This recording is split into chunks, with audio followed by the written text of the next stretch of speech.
Le don de l'amour, Joel Goldsmith, chapitres 7 et 8. Les enfants d'une union spirituelle et comment exprimer l'amour à votre famille.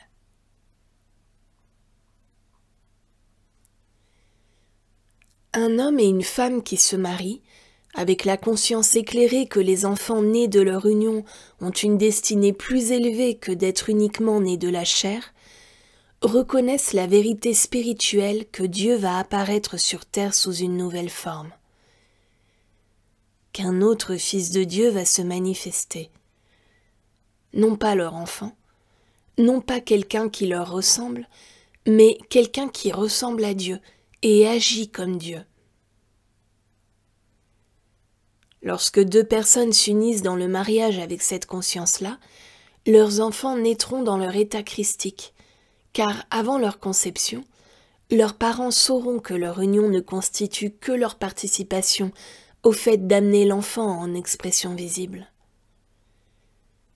Ils reconnaîtront également qu'aucun homme sur la terre n'est son vrai père, ni aucune femme sa vraie mère. Il n'y a qu'un seul Père, Dieu. Et Dieu est le Créateur, celui qui soutient et sustente tout.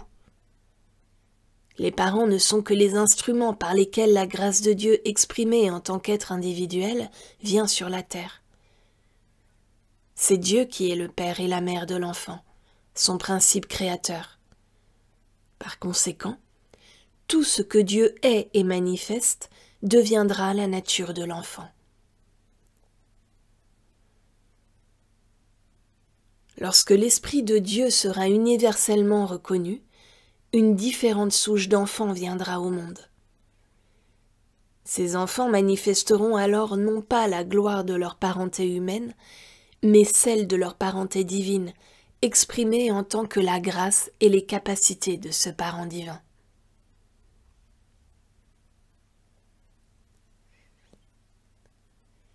Vous ne connaîtrez pas une paix et un amour réel dans votre maisonnée que lorsque vous communierez avec l'Esprit de Dieu en l'homme.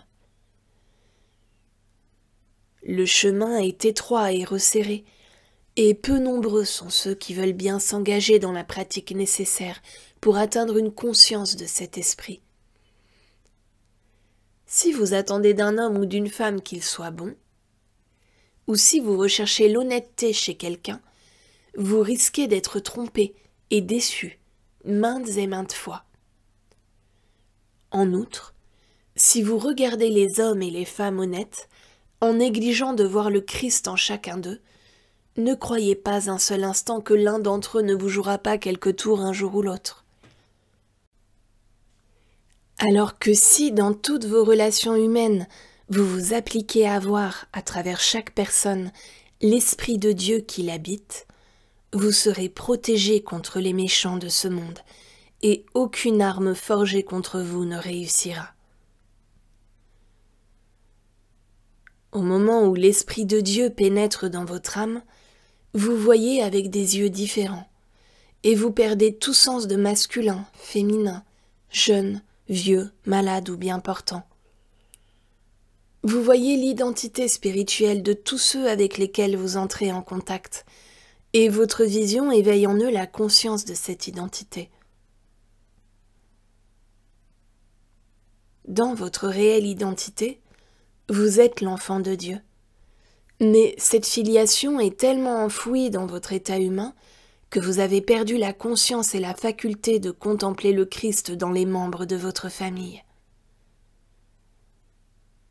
Lorsque vous parvenez au discernement spirituel et que vous voyez leur Christ, leur capacité de pécher ou d'être malade diminue. Réservez chaque jour 5 minutes pendant lesquelles vous méditerez pour un membre différent de votre famille. Commencez par votre mari, votre épouse, l'un de vos enfants ou l'un de vos parents. Mais prenez chaque jour une personne différente, pendant 5, 6 ou 7 minutes seulement. Attendez d'être complètement libéré de vos obligations, de manière à pouvoir vous retirer dans une pièce sans être dérangé par le téléphone, la télévision ou des visiteurs. Que la personne que vous avez à l'esprit en soit avertie ou non, prenez conscience que ce « je », cet esprit de Dieu, est déjà en elle. Non pas en dehors d'elle, mais en elle.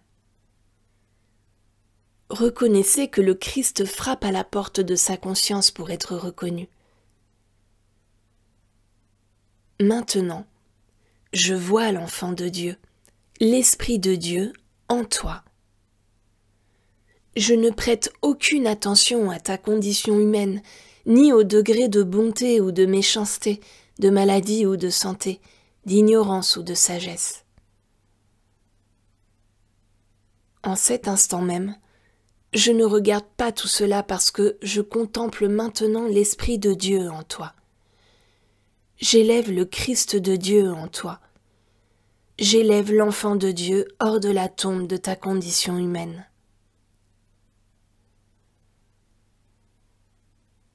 La plupart d'entre vous sont tellement habitués à aimer leurs enfants d'une manière purement humaine que lorsque vous essayez d'ignorer leur condition humaine et contempler l'Esprit de Dieu en eux, c'est comme si quelqu'un vous demandait de ne plus aimer vos enfants. Mais pour l'instant, il vous est demandé de regarder à travers votre enfant et de dire « Je sais qu'au centre de toi-même, il y a l'enfant de Dieu. » et que l'Esprit de Dieu demeure en toi. Si vous travaillez avec cette idée, jour après jour, 5 minutes chaque fois, vous entrerez tôt ou tard en contact avec l'Esprit de Dieu en votre enfant. Le jour suivant, prenez un autre membre de votre famille et de la même manière, passez en revue toute votre famille, proche ou lointaine. Si vous le désirez, prenez quelques-uns de vos amis ou tous vos amis.